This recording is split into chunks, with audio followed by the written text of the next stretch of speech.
Watkins, and I am the owner of Folk Refillery and Supply in beautiful Kingston. A refillery, if you don't know, is a place where you can bring your own container, be it a glass jar, a bag, a plastic container, whatever you have. You come in and then you can fill that container with pantry staples, bulk cleaning supplies, and personal care items. So anything from flour, sugar, teas, spices, to laundry detergent, dishwasher soap, and lotion or deodorant. So, and the whole purpose of that is to cut down on packaging, specifically plastic packaging, to create less waste. I think some of the intimidation factors are they're like, I don't know what to bring or how to do it. So one of the great things about Folk is you don't need to know how to do anything. You can literally just come in and I will take over for you or just show you the ropes so you never have to feel intimidated. I am here to help you. There's no right or wrong way to fill, and there's no right or wrong container. I can help you through that process. The other thing is there's sometimes a misconception that it's going to be more expensive. That is not true at all. In fact, it tends to be less expensive because you're not paying for all of the packaging and the branding. And then the other thing is that some people have a sense that it's like, it doesn't look good or it doesn't have an aesthetic cleanliness to it, and I can tell you that you can make it look beautiful. So you can have a very sustainable lifestyle and do it in an aesthetically pleasing way. You can bring in your containers or use one of ours and I will do all the work for you. So you don't have to fill, you don't have to figure out weights and everything, I do that for you.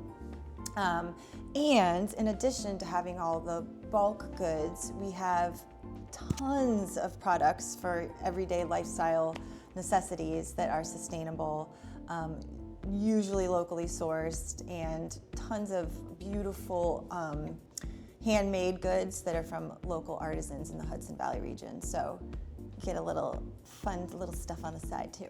The number one thing is it being local. I try to source local whenever possible.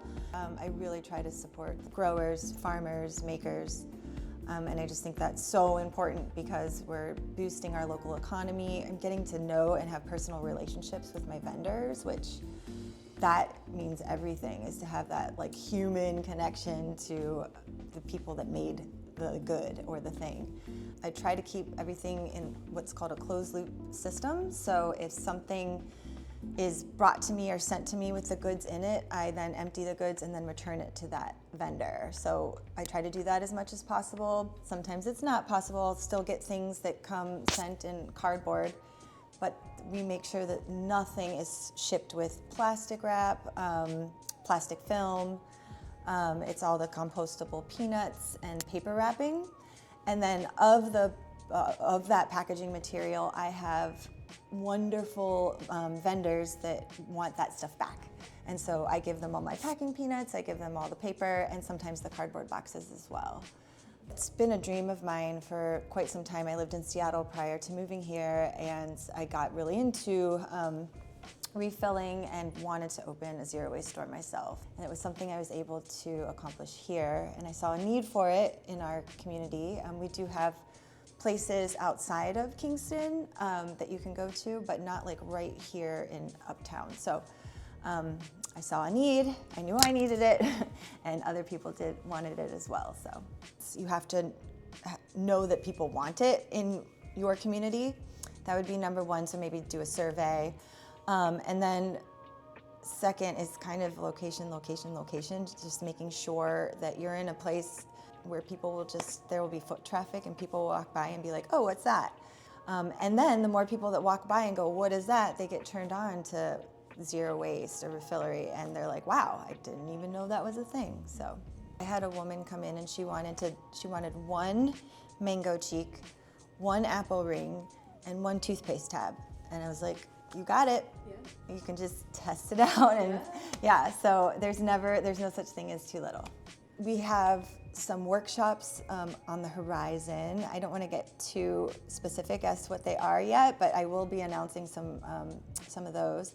And then our goal is to, after the 1 year mark, we're going to start doing online retail as well. So you could place an order online, we could fill and either send that out to you or have you pick it up and just have a basic online shop. Right now, more than ever, small businesses, local retailers, local shops, they need the support of their community more than ever.